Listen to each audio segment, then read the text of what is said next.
Hello students, कैसे हो? बढ़िया हो?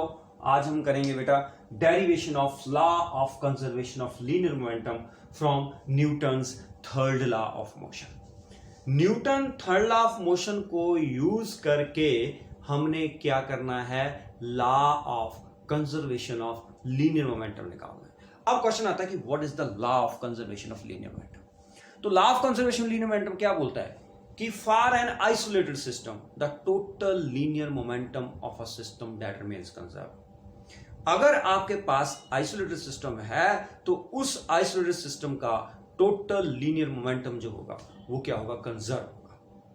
क्लियर? मतलब जितना लीनियर मोमेंटम बाद में होगा उतना ही पहले होगा, जितना पहले होगा उतना ही बाद में। लेकिन फॉर आइसोलेटेड सिस्टम मैंने बता दिया कि on which net external force is zero, मतलब जिसके ऊपर कोई भी फोर्स एक्ट ही नहीं कर रही है। ठीक है, तो हम स्टार्ट करेंगे आइसोलेटेड सिस्टम से।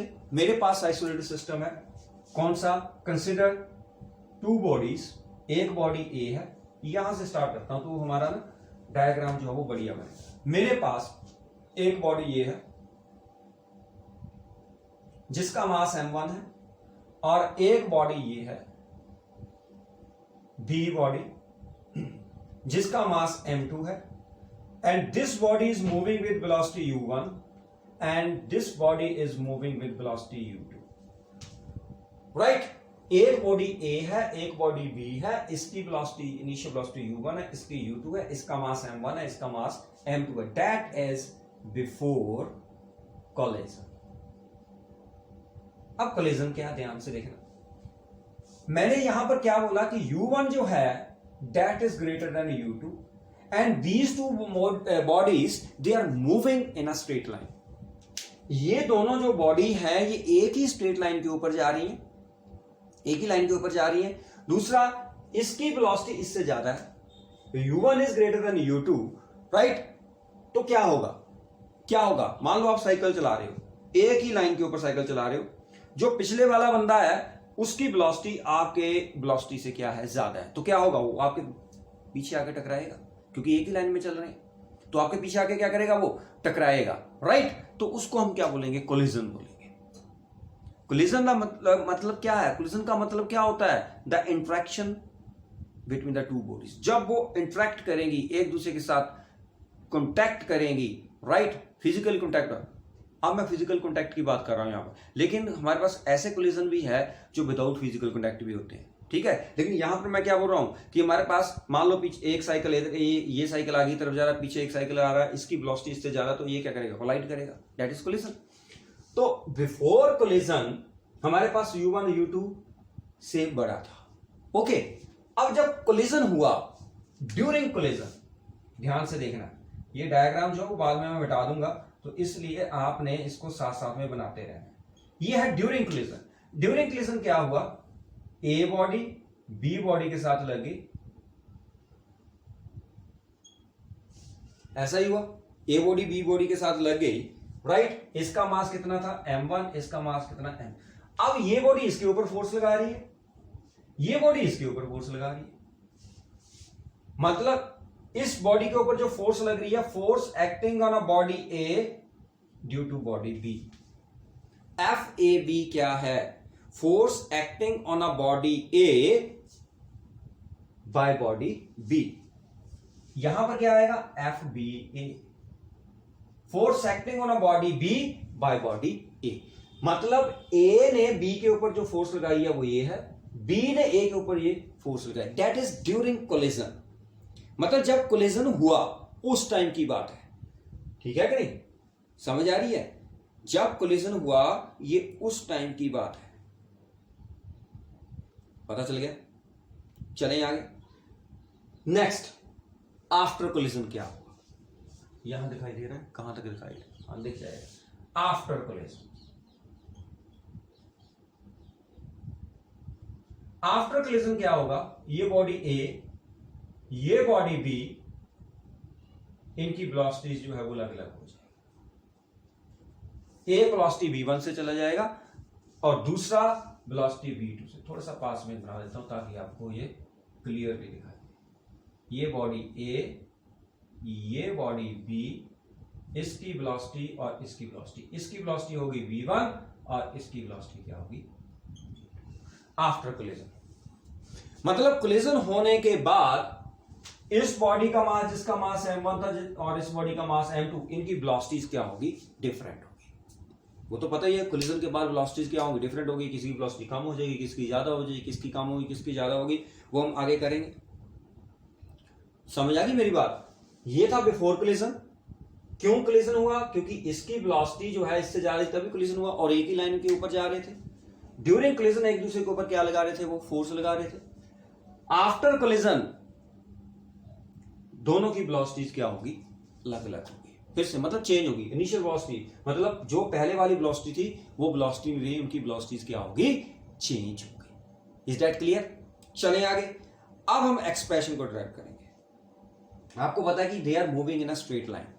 ओके, तो अब हम total momentum of the system before collision निकालेंगे। यहां पर दिखाई दे रहा है total momentum, total momentum of the system, total momentum of the system before collision कितना होगा? total momentum of the system before collision कितना होगा बेटा बताओ? total momentum of the system before collision, ध्यान से सुनना। Total momentum of the system before collision, इसका मोमेंटम कितना था? That is m1 u1। इसका कितना था मोमेंटम? m2 u। मोमेंटम क्या होता है? Mass into velocity. इसका मास कितना है? m1, इसका मास कितना है? m2। इसकी वेलोसिटी कितनी है? u1, तो हम क्या लिखेंगे? m1 u1, that is the momentum. m2 u2 ये सिस्टम का है। Total linear momentum of the system, ठीक है, total linear momentum of the system before collision किसके बराबर आ गया?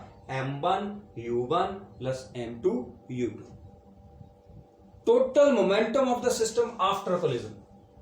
अब हम करेंगे total momentum of the system after collision. अब आफ्टर कोलिजन की बात कर रहे हैं हम। जब हम आफ्टर कोलिजन की बात करेंगे वो किसके बराबर आएगा? देखो आफ्टर कोलिजन m1 v1, देखो वेक्टर लगा रहा हूं मैं साथ में, वेक्टर नहीं भूलना है। m1 v1, इधर देखो ध्यान से, ये m1 v1 plus m2 v2, this is equation 1, this is equation 2। ये तो पता ही है मोमेंटम। ये जो हमारे पास मोमेंटम है दैट इज बिफोर कोलिजन, ये मोमेंटम क्या है? After collision. पूरे सिस्टम का, सिस्टम का मतलब पहले इस बॉडी का मोमेंटम लो। मोमेंटम क्या होता है? Mass into velocity. ये मास इनटू वेलोसिटी दोनों को ऐड कर लिया तो total linear momentum of the system बन गया। ये बिफोर कोलिजन था और आफ्टर कोलिजन हमने ये कर लिया। क्लियर होगी बात? ठीक है, इतनी बात क्लियर होगी? ये सारा नोट कर लिया आपने। चलें अब आगे। अब है हमारे पास नेक्स्ट, ये मैं बता रहा हूं बेटा,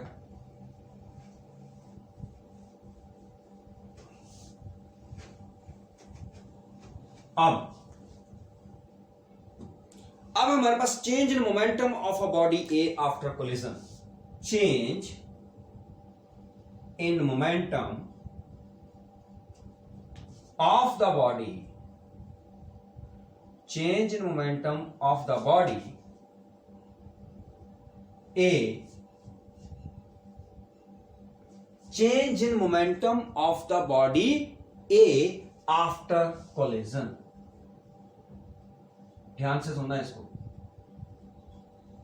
मैं क्या बोल रहा हूं? Change in momentum of a body A after collision, मतलब बॉडी का मोमेंटम कितना चेंज हुआ। देखो पहले बॉडी का मोमेंटम कितना था? m1 u1। बाद में कितना हुआ? बाद में कितना हुआ? m1 v1। तो चेंज इन मोमेंटम किसके बराबर हुआ? Final momentum. बॉडी ए का ही लेना है, सिर्फ बॉडी ए का। ए बॉडी का मोमेंटम कितना है? m1 v1 minus initial momentum कितना था? m1 u मतलब जब हम चेंज इन मोमेंटम लेते हैं तो final momentum minus initial momentum लेते हैं, ऐसे लेते हैं ना। तो change in momentum of the body A after collision कितना आया, m1v1 माइनस m1u1। ये बात क्लियर होगी, वो समझ आ गई।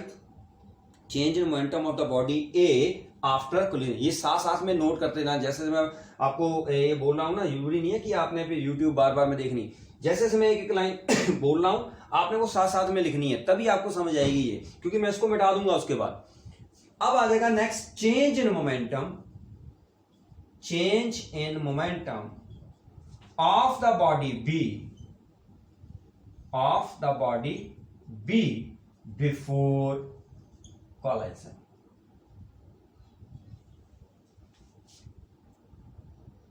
सॉरी, आफ्टर कोलिजन, बिफोर नहीं आएगा, आफ्टर कोलिजन। पहले हम बॉडी ए का, मतलब पहले बॉडी ए का मोमेंटम कितना था m1u1, आफ्टर कोलिजन कितना हुआ m1v1, तो चेंज मोमेंटम कितना है m1v1 माइनस m1u1।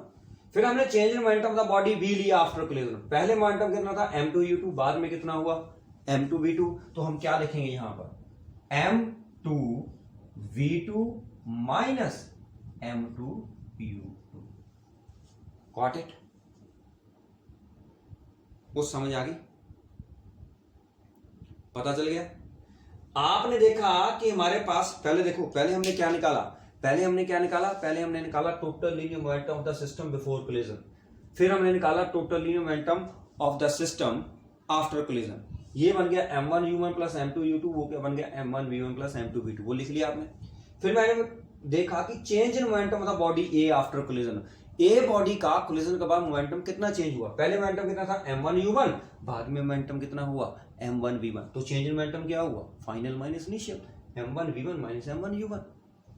ऐसे ही मैंने बॉडी बी का निकाल लिया, पहले बॉडी का मोमेंटम कितना था बी का m2u2, बाद में कितना हुआ m2v2, तो मैंने क्या लिखा, final minus initial, m2v2 minus m2u2। Got it. चले आगे। अब कहता है कि ड्यूरिंग कोलिजन, ये case, this is the case during collision.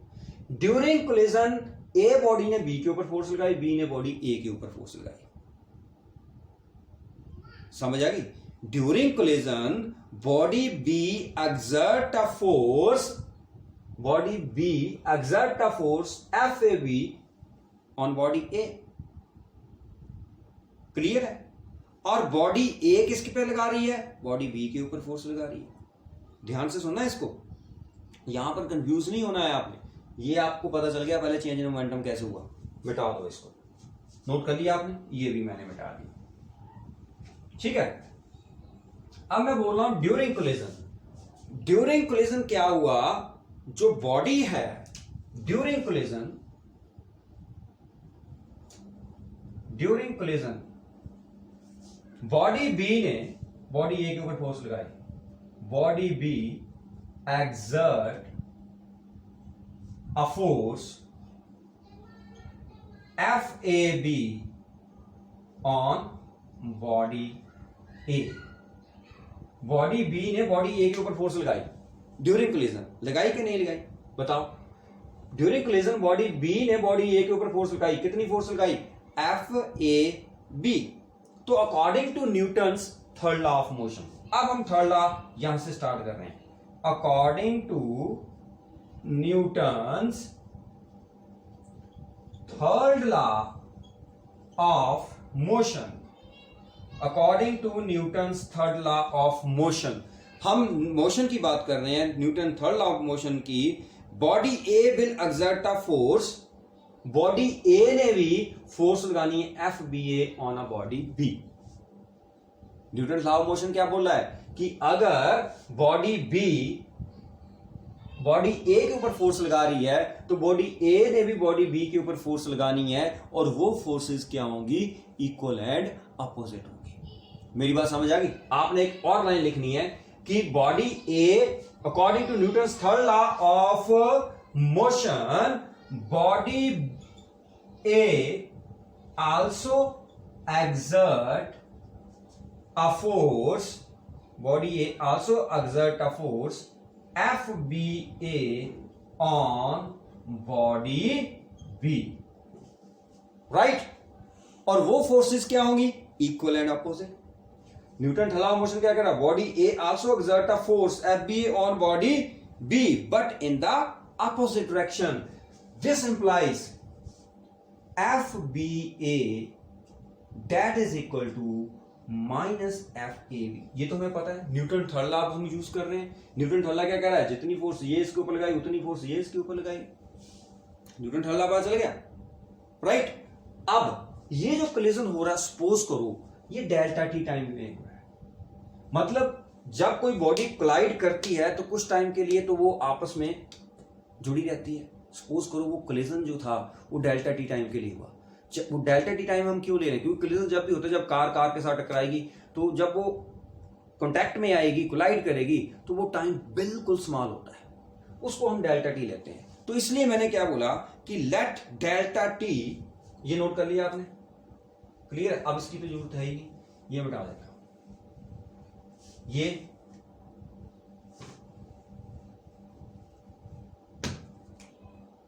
ये तो आ गया।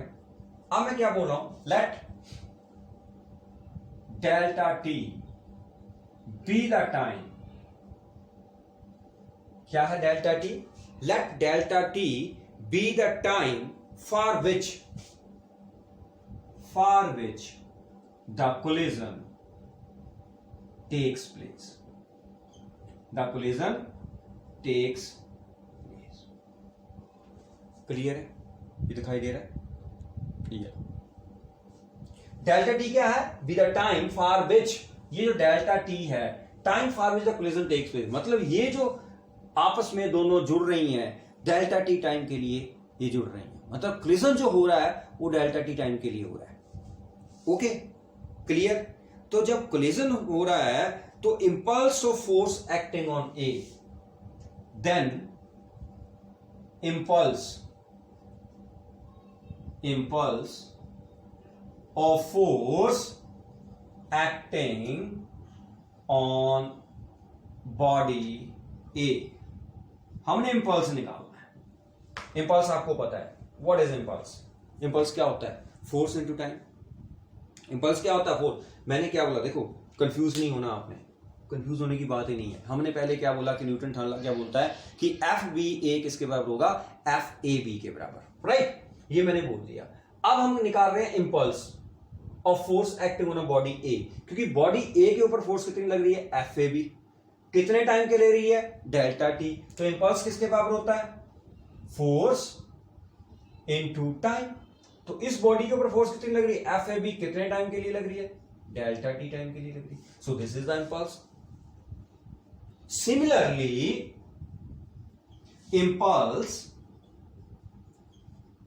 Of force acting on body B। Similarly impulse of force acting on body B वो किसके बराबर हो जाएगा? FBA डेल्टा टी, क्योंकि इस बॉडी के ऊपर फोर्स कितनी लग रही है? FBA। कितने टाइम के लिए लग रही है? डेल्टा टी टाइम के लिए लग रही है। तो दोनों का इंपल्स निकल गया, राइट? और हमने इंपल्स मोमेंटम थ्योरम की हुई है। इंपल्स मोमेंटम थ्योरम क्या कहती है? आपने पढ़ा हुआ है। इंपल्स मोमेंटम थ्योरम क्या बोल रही है कि इंपल्स जो है that is equal to change in momentum according to impulse momentum theorem. According to impulse momentum theorem. impulse momentum theorem ये क्या बोल रहा है कि impulse जो होता है, पढ़ा है हमने, change in momentum of the body. impulse किसके बराबर होता है? change in momentum. इंपल्स किसके बराबर होगा बेटा? Impulse that is equal to change in momentum. ठीक है, अब ये आपने नोट कर लिया। अब फॉर बॉडी ए,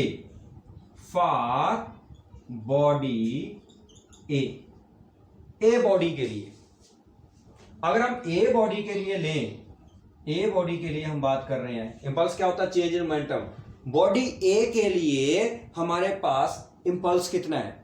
कितना है बॉडी ए के लिए इंपल्स? ये देखो, इस इक्वेशन को देखो, this is the impulse for the body A.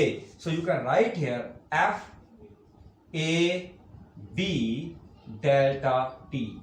This is the impulse of a force acting on a body A. इतनी बात क्लियर हुई? ये है impulse of a force acting on a body A. अब impulse है किसके बराबर है? Change in momentum. अब body A के लिए change in momentum कितना था जो हमने पहले निकाला? Change in momentum of a body A वो था m1 v1 minus m1 u1. यही था जब मैंने बोला था कि हम change in momentum of a body a body में कितना मोमेंटम चेंज हुआ? इतना था. अब ए बॉडी का इंपल्स कितना है? F A B delta T. तो इंपल्स किसके बराबर होगा? Change in momentum of a body A. Clear है? सिमिलरली हम क्या करेंगे? फॉर बॉडी बी करेंगे. ये बता दूं. अब हम करेंगे फॉर बॉडी बी. ये साथ साथ में बेटा नोट करते रहना है, नहीं तो फिर ये आर्टिकल आपको समझ नहीं आएगा. अब आएगा for body B.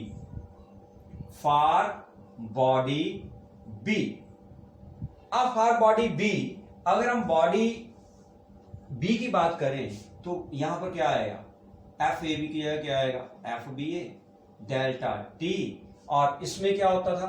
m2 v2 minus m2 u2. यही था m2 v2 minus m2 u2. Got it? पता चल रहा है बेटा? हाँ, वेरी गुड. अब दोनों में मैंने क्या निकाल दिया? क्या निकाल दिया? एफ बी ए और एफ ए बी. इस इक्वेशन में से आपने एफ ए बी निकालना है, इस इक्वेशन से आपने एफ बी ए निकालना है. Got it? यहां से अगर मैं इस इक्वेशन से एफ बी ए की वैल्यू निकालूं तो F B A that is equal to m2 v2 minus m2 u2 upon delta T. Similarly F A B बेटा किसके बराबर आ गया? m1 b1 minus m1 u1 upon delta T. F B A और F A B भी आ गया, लेकिन Newton third law हमारे पास क्या बोल रहा था कि F B A that is equal to minus F A B. ये इक्वेशन यहां पर पुट कर दो. एफ बी ए की वैल्यू पुट कर दो, ये यहां पर पुट कर दो. राइट? जब आप दोनों वैल्यूज पुट करेंगे तो हम आंसर निकालेंगे कि हमारा क्या आंसर आ रहा है. ठीक है? अब ये इसकी कोई जरूरत नहीं है, ये हम मिटा देते हैं. आर्टिकल हमारा जो है वो खत्म होने वाला है. क्लियर? ये आर्टिकल सबसे टिपिकल आर्टिकल माना गया है इसमें, लेकिन है कुछ भी नहीं है, टिपिकल कुछ भी नहीं है. अगर आप step by step her point को देखते रहोगे तो आपका ये सॉल्व हो जाए. अब हमने एफ बी ए की जगह किसकी वैल्यू पुट करनी है? ये. तो F B A that is m2 v2 right minus m2 u2 divided by delta T that is equal to minus of किसका? F B A minus F A B है, तो क्या करेंगे? Minus of m1 v1 minus m1 u1 divided by क्या होगा बेटा? That is delta T. Delta T cancel. Done. क्या बचा? m2 v2 minus m2 u2 right which is equal to, ये माइनस अंदर चला गया, ये बन गया माइनस m1 v1, ये बन गया प्लस m1 u1. क्लियर? ये m2 v2 है, दिस इज m2 v2. ये टर्म इधर आ गई तो क्या बन गया? m1 v1. ये टर्म इधर चलेगी तो क्या बन गया? m1 u1 plus m2 u2. Got it? Clear है? अब हम क्या करेंगे? इसको थोड़ा सही ढंग से लिख लेंगे. m1 u1 plus m2 u2 that is equal to m1 v1 plus m2 v2. ये क्या है? ये टर्म क्या है? This is the momentum. कौन सा मोमेंटम? Total linear momentum of the system before collision. देखो बिफोर कोलिजन इतना ही था. Total linear momentum before collision यही था. ये क्या है? total linear momentum of the system after collision. Clear है? तो total linear momentum of the system and total linear momentum of the system after collision और बिफोर कोलिजन, ये दोनों बराबर आ गए। तो इसका मतलब क्या हुआ कि हमारे पास momentum of an isolated system before collision is equal to momentum of an isolated system after collision. This is the law of conservation of linear momentum. ये बात समझ आ गई? तो law of conservation of linear momentum आपको पता चल गया, क्लियर होगी बात, पता चल गया हमने किया क्या। ध्यान से सुनना, इसको आपने क्रैम नहीं करना है। आपने दो बॉडीज ले ली, एक का मास m1 था, एक का मास m2 था, राइट। एक की वेलोसिटी u1 थी, दूसरे की वेलोसिटी u2 थी। ऐसे ही आपने कोलिजन कर दिया, कोलिजन के बाद फिर उनकी वेलोसिटी जो है डिफरेंट होगी। ओके, आपने मोमेंटम बिफोर कोलिजन निकाल लिया, total linear momentum, total linear momentum after collision आपने निकाल लिया। Momentum before collision, momentum after collision. जब वो आपके पास आ गया, पहले आपने मोमेंटम बिफोर कोलिजन मतलब यही निकाला था आपने, momentum before collision, momentum after collision, clear. फिर उसके बाद आपने निकाला change in momentum of a body A. Change in momentum of body A का मतलब क्या है कि पहले मोमेंटम क्या था, बाद में मोमेंटम क्या था, फाइनल माइनस इनिशियल दोनों का, ठीक है। पहले फाइनल फिर इनिशियल, दोनों का चेंज इन मोमेंटम आपने निकालना है, बॉडी ए का भी बॉडी बी का। जब आपके पास चेंज इन मोमेंटम आ गया, चेंज इन मोमेंटम के बाद आपने क्या निकालना है, इंपल्स निकालना है। तो इंपल्स किस सबब होता है, चेंज इन मोमेंटम। अब मैंने क्या बताया कि उसके ऊपर फोर्स एफ ए बी लग रही है, दूसरे के ऊपर क्या लग रही है, एफ बी, कितने टाइम के लग रही है, डेल्टा टी। तो इंपल्स किसके बराबर होता है, इंपल्स किसके बराबर होता है, चेंज इनटू मोमेंटम। और मोमेंट्स होता क्या है, फोर्स इनटू टाइम। तो वो आपने निकाल लिया दोनों बॉडीज का। दोनों बॉडीज का जब आपने इंपल्स निकाल लिया तो impulse is equal to change in momentum, वो इक्वेशन बना के आपने वहां से एफ बी ए और एफ ए बी की वैल्यू निकालनी, वो आपने न्यूटन थर्ड लॉ में पुट कर देनी है। You will get the answer. ये सारे का सारा 5 मिनट का काम है। मैंने तो यहां पर आधा घंटा लगा दिया, ठीक है, लेकिन 5 मिनट में सारे का सारा आर्टिकल जो है वो हो जाएगा। ध्यान से देखना कि आपने स्टेप बाय स्टेप आपने क्या निकालना है। पहले आपने मोमेंटम बिफोर कोलिजन, फिर मोमेंटम आफ्टर कोलिजन, फिर momentum of a body A, change in momentum of body A, फिर change in momentum of body B. फिर आपने क्या निकालना है, इंपल्स निकालना है, राइट। इंपल्स निकाल के वहां से एफ बी ए और एफ ए बी की वैल्यू निकाल लेनी है, वो अपने न्यूटन थर्ड लॉ में पुट कर दें। न्यूटन थर्ड लॉ मतलब F B A is equal to minus F A B, वहां पुट करनी है। डेल्टा टी कैंसिल हो जाएगा, माइनस माइनस प्लस करके ये सारी टर्म आपके पास आ जाएगी। ओके, क्लियर है। This is the law of conservation linear. तो हमने ड्राइव कहां से किया, यूज क्या किया, यूज हमने यही किया। बाकी तो हम वैसे ही कर रहे थे, ये चीजें थी, इंपल्स निकाल रहे हैं, इंपल्स मोमेंटम थ्योरम निकाल रहे थे, लेकिन सारी चीजें हमने कहां पर अप्लाई की, इसके ऊपर। This is the Newton third law. तो न्यूटन थर्ड लॉ को यूज करके हमने क्या किया, देखो यहां से हमने स्टार्ट करना था, लेकिन इससे पहले हमें एफ बी और एफ ए बी की वैल्यू चाहिए थी। उसके लिए हमने पहले इतना सारा काम किया। जब वो हमारे पास आ गई तो हमने इस न्यूटन थर्ड लॉ में पुट किया, तो हमारे पास एंड में क्या आ गया कि total linear momentum of an isolated system क्या हो गया, कंजर्व हो गया। Momentum before collision that is equal to momentum after collision. Got it, समझ आ गई। उसके बाद बेटा हमने कल जो आर्टिकल किया था that is recoil of a gun, right. उसमें मैं एक बात भूल गया था कि आपको रिक्वायर्ड वेलोसिटी, क्योंकि वो सिस्टम जो है वो चल नहीं रहा था, वो एकदम से बंद हो गया, क्योंकि मेमोरी जो है मेरे फोन की वो थोड़ी ही है, छोटी सी मेमोरी है। अब नया फोन तो कहां से खरीदेंगे, पता ही है आपको, राइट। तो इसी फोन से हमने क्या करना है, टाइम जो है वो निकालना है। अब मैंने कल जब आपको बताया था कि जो वेलोसिटी थी v, वो किसके बराबर आई थी, जब हमने v निकाली थी, मतलब जो गन जो है वो क्या हो रही थी, बैक हो रही थी, रिक्वायल हो रही थी, उसमें हमने लीनियर मोमेंटम निकाला था, राइट। वो जो रिक्वायल जो वेलोसिटी थी v, वो किसके बराबर आई थी, minus M V upon M, यही आया था। Where m is the mass of the gun, m is the mass of the bullet, small m mass of the bullet, v is the velocity of the bullet and v is the velocity of the gun। मतलब जिस velocity से gun back आ रही है, ये वो velocity थी। इस velocity को हम बोलते हैं recoil velocity। कौन सी velocity, recoil velocity। कई बार क्वेश्चन आता है कि find the recoil velocity of a gun। This is known as recoil velocity। तो recoil velocity क्या हुई, the velocity with which a gun moves backward after firing a bullet. क्या बोला मैंने? The velocity with which a gun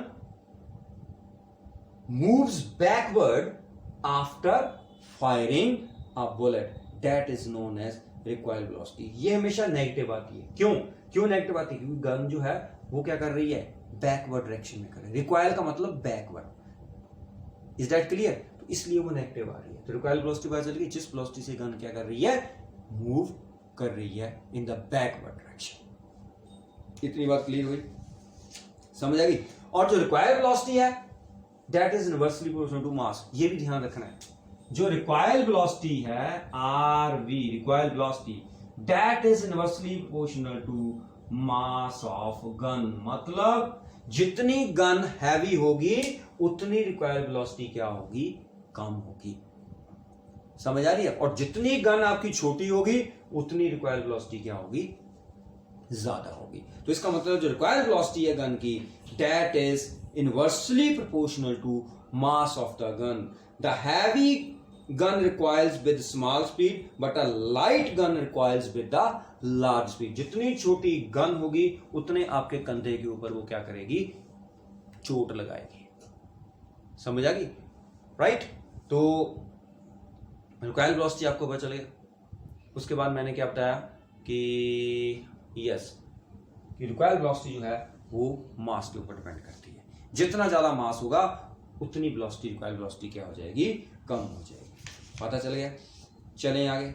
इसके बाद है हमारे पास एक अनदर एग्जांपल, एक्सप्लोजन ऑफ बम। ये इसी के ऊपर थी, एप्लीकेशंस ऑफ, हम क्या बोल रहे हैं किसकी? Law of conservation of linear momentum की हम एप्लीकेशन है। इसमें एक आता है एक्सप्लोजन ऑफ बम। ये भी मैं आपको करवा देता हूं, ठीक है? 5-10 मिनट है इसमें। एक्सप्लोजन ऑफ बम, क्या वो law of conservation of momentum के अकॉर्डिंग है? एक्सप्लोजन ऑफ बम, बम पता है? एक्सप्लोजन ऑफ अ बम। देखो, जब बम रेस्ट के ऊपर था, मतलब जब बम एक्सप्लोड ही नहीं हुआ, that is at rest, right? Before explosion, ध्यान से सुनना, बिफोर एक्सप्लोजन, बिफोर एक्सप्लोजन जो बम था वो क्या था? रेस्ट के ऊपर था। और जब रेस्ट के ऊपर आया तो उसकी वेलोसिटी क्या होगी? 0। तो मोमेंटम क्या होगा? Momentum before explosion, momentum before explosion कितना होगा? 0। पता ही, जब वेलोसिटी 0 है। देखो, जब बम एक्सप्लोड ही नहीं किया, राइट, तो उसमें कोई फ्रैगमेंट निकली ही नहीं, तो इसका मतलब वेलोसिटी क्या थी? 0, और रेस्ट के ऊपर था। तो मोमेंटम बिफोर एक्सप्लोजन कितना हुआ बेटा? जब बम रेस्ट के ऊपर था, मोमेंटम बिफोर एक्सप्लोजन क्या हुआ? 0। अब सपोज करो कि बम एक्सप्लोड हो गया। आफ्टर एक्सप्लोजन, आफ्टर एक्सप्लोजन बम क्या हो गया? एक्सप्लोड हो गया। जब बम एक्सप्लोड हो गया, आपने बम फोड़ा है ना दिवाली के ऊपर, जब आप बम फोड़ते हो तो उसमें फ्रैगमेंट्स निकलती हैं, वो कागज से निकलते हैं कि नहीं निकलते हैं? ऐसे ही अब जो ओरिजिनल बम होता है उसमें तो पता नहीं, आपको पता है कि बहुत सारी एनर्जी निकलती है, उसमें भी जो मटेरियल था उसकी फ्रैगमेंट्स निकलेंगी। तो जब बम एक्सप्लोड हो रहा है तो सपोज करो उसमें 4 फ्रैगमेंट्स निकली। लेट अस सपोज, कितनी निकली? 4। मैंने सपोज किया है, बहुत सारी निकलती होगी, आप जितनी मर्जी सपोज कर लो। 4 फ्रैगमेंट्स उसकी निकली। जब बम एक्सप्लोड किया, सपोज करो उसमें 4 फ्रैगमेंट्स निकली। एक का मास m1 था, एक का मास m2 था, एक का मास m3 था, एक का मास कितना था? m4। मतलब डिफरेंट मासेस की फ्रैगमेंट्स, मतलब वो पार्ट्स निकले उसमें से आफ्टर एक्सप्लोजन।